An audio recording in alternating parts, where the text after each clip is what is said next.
शुरू से ही बता रहे हैं, ठीक है। मार्कंडेय ऋषि जी थे जिन्होंने यह माता नर्मदा का परिक्रमा उठाया था। उन्होंने जल हाथ में रख करके संकल्प लिया कि हे माते, दोनों टाइम आपकी घाट की आरती करूंगा, एक टाइम भोजन करूंगा, जहां संध्या हो जाएगी मैं वहां विश्राम करूंगा। ऐसा बोल करके उन्होंने पूरा परिक्रमा किया। 3 साल 3 महीना 13 दिन लगाए उन्होंने अपने परिक्रमा में, जगह जगह उनकी तपस्थली बनी। 3 साल 3 महीना 13 दिन।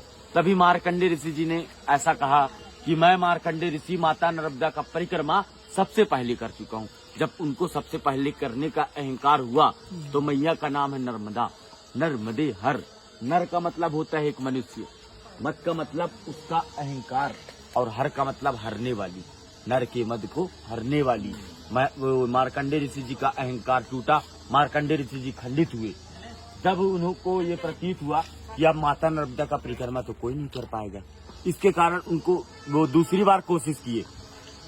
जल लिया हाथ में और बोला, हे मैया, दोनों टाइम आपके घाट की आरती करूंगा, एक टाइम भोजन करूंगा, और जो मुझसे इतनी बड़ी भूल हुई, इतनी बड़ी गलती हुई, मेरा जो अहंकार था, उसके प्रायश्चित के लिए आपके दोनों तटों में हजारों नदी नालों का संगम है, मैं किसी भी नदी नालों को नहीं छोड़ूंगा।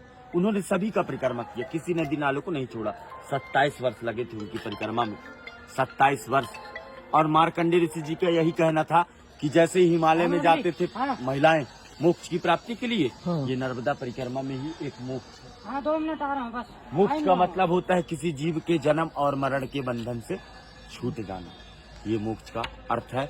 इसीलिए परिक्रमा करते हैं। बोलिए नर्मदे हर। एक मिनट सुनिएगा, ये मैया जो है अमरकंठ पे जन्म ली है, शिव के कंठ से उत्पन्न हुई थी। वो रेवा कुंड स्थान है, वहाँ से मैया गुप्त रोड यहाँ आती थी। कहाँ? माइकी बगीचा पे।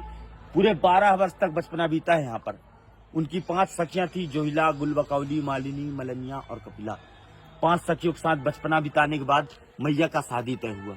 सोन जी महाराज, दंत कथा के अनुसार से ब्रह्मा जी के मानस पुत्र हैं सोन, और नर्मदा मैया शिव जी की पुत्री। सोन और नर्मदा ये दोनों का लग्न तय हुआ था। 24 किलोमीटर दूर जो माई का मंडप है, वहाँ मैया तैयार हो रही थी, वस्त्र श्रृंगार कर रही थी। तभी मैया ने अपनी सखी जोहिला को कहा कि तुम बाहर देख कर आओ, बारात आया कि नहीं आया। तो जोहिला ने कहा, माती मेरे वस्त्र गंदे हैं, इस वस्त्र में मैं बाहर नहीं जाना चाहती। तभी मैया ने अपने वस्त्र श्रृंगार जोहिला को दे दिया था। जोहिला उस वस्त्र श्रृंगार को पहनकर बाहर चली गई। जितने भी बाराती वाले थे सभी देखे, इतने सुंदर रूप, यही दुल्हन की रूप में लग रही है। उसे मंडप पर बैठाल दिया गया। जोहिला भी जानबूझ करके बैठ गई, और जो है छल कपट करते हुए वो बैठी। सोन जी महाराज जाने अनजाने में बैठ गए। दोनों की शादी लग्न करा दिया गया। मैया तभी से कुंवारी कन्या के नाम से मानी गई। माता जी का शादी लग्न नहीं हो सका। मैया एक कन्या से जलधारा के रूप में पंडित होने का भी निर्णय ले ली, और जब वो जलधारा बनती है तो अमरकंठ पे माता जी का मस्तक है, नाभि कुंड पे, नेमावर पे नाभि कुंड है, और चरण समुद्र में है। इस नदी का परिक्रमा आप इसलिए एक ही नदी का परिक्रमा किया जाता है, नर्मदा नदी, जो कि गंगा, जमुना, सरस्वती माता आपकी सभी से सर्वश्रेष्ठ है। जैसे गंगा की स्नान मात्र से, जमुना के जल आचमन से, सरस्वती के जल छींटे से जो प्राप्ति मिलती है, माता जी को मात्र आंखों से देख लीजिए, दर्शन कर लीजिए, तो दर्शन से वो प्राप्ति मिल जाती है। बोलिए नर्मदे नर्मदे। आप, यही रास्ता है ना दादा? नर्मदे हर बाबा, नर्मदे हर। बढ़िया, आपको अच्छा लगा? बहुत बहुत। बाबाजींनी आपल्याला ऐसा दीजिएगा कि हम देख लीजिए। नर्मदे हर बाबाजींनी आपल्याला खूप छान माहिती दिली, जी आपल्याला माहित सुद्धा नव्हती। तर सगळ्यांनी एकदा म्हणूया, नर्मदे हर हर। जय हो मैया, आपका अच्छे से पार लगे, घर द्वार में कभी परेशानी ना आए। नर्मदे। नर्मदे।